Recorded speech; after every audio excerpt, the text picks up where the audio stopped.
Welcome to the Marketplace, our channel about how to start and grow a marketplace. I'm Igor. I know everything about marketplaces and I will share my knowledge with you. This time we will discuss a topic that is one of the most difficult for founders, but at the same time has a huge impact. What is unit economy for marketplaces and how to calculate it? To prepare this video, I spent more than 50 hours diving deeper into the topic of unit economy to understand how to simplify it for you so you can easily calculate it for your project. So before we start, hit like button, subscribe to this channel to get more useful content, and let's start. Unit economy is a model that helps you to understand how much money you earn, plan to earn, or maybe even lose on your marketplace or startup, and what should change so you could earn more. Either you're going to raise funds or you're just sorting out your idea, unit economy is a basic model for evaluation. What is a unit? Unit is the smallest value that you expect to get from your marketplace or startup. Your unit can be a customer, or a transaction, for example, a booking or an order, or sometimes even one product sold. For the majority of marketplaces, a unit is a customer, but sometimes you may have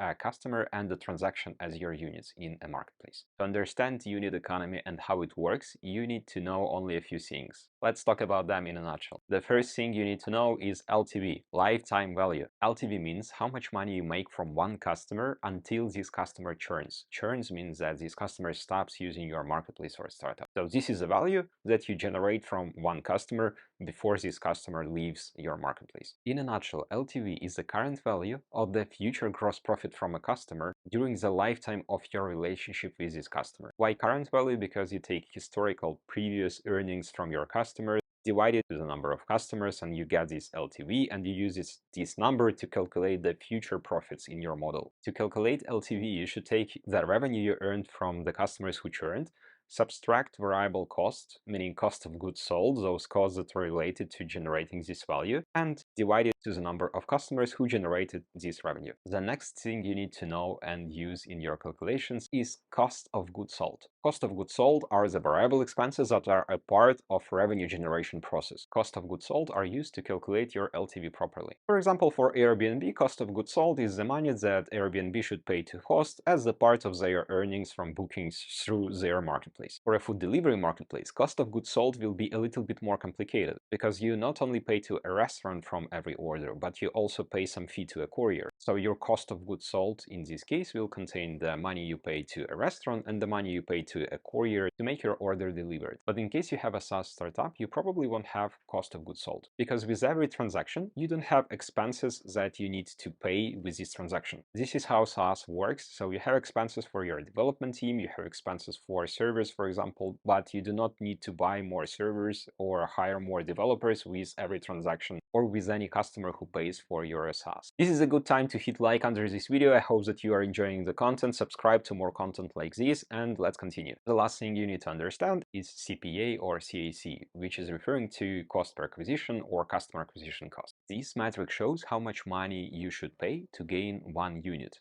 Usually this is a customer, so how much money you should pay to get one customer. A simple way to calculate your CPA is to take all your acquisition expenses during some period and divide them to the number of customers you gained during this period. So the money you spent to gain customers divided to the number of customers you actually gained. For B2C marketplaces and startups, this metric usually consists of your expenses on marketing. If you have a B2B marketplace or a startup, this metric will also include the commissions that you pay to your sales representatives who are participating in the process of generating customers. Every time you win a deal in a B2B marketplace or startup, you pay a commission to your sales representative and it becomes a part of your cost per acquisition. Now let's go down to a simple formula how to calculate unit economy. You basically need to subtract cost per acquisition from your LTV.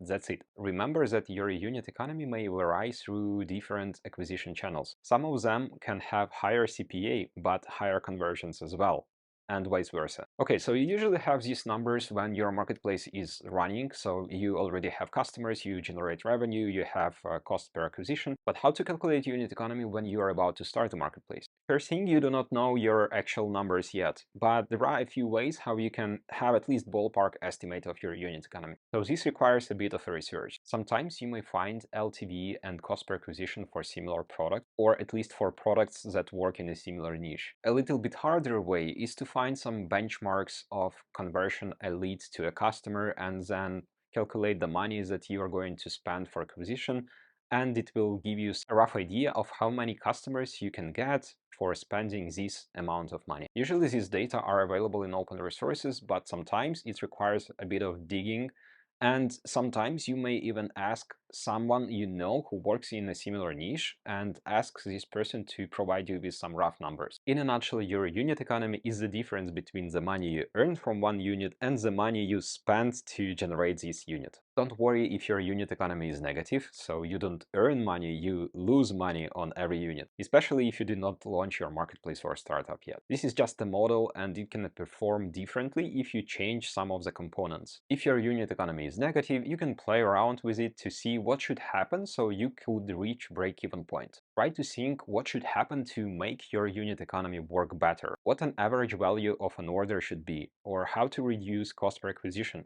or how to make the lifetime of your relationship with the customer longer. And I really hope that your marketplaces will be much better than other solutions that exist for the same problem, and you will outperform all the benchmarks you may use in your research and calculations of unit economy. At the same time, if the difference between LTV and cost per acquisition is huge, maybe it makes sense to give it a try with another idea. That's why unit economy is precious, because it helps you to understand if you can actually earn money by doing what you are going to do. So that was unit economy in a nutshell. If you have any questions, drop them in comments below this video. Now it is time for a giveaway. If this video gets 300 likes, I will randomly select 2 persons who left a comment below and will offer a free consultancy for their marketplace ideas or their existing marketplaces. So hit like under this video, leave a comment below to make sure that you will be one of the participants, and once this video reaches 300 likes, I will randomize the comments and select winners. Remember that only 1 comment per person counts, so if you leave 10 comments below this video, it will be counted as 1 comment. Thank you for watching this video. Comment below with the topics that you would like to be covered in the next episodes.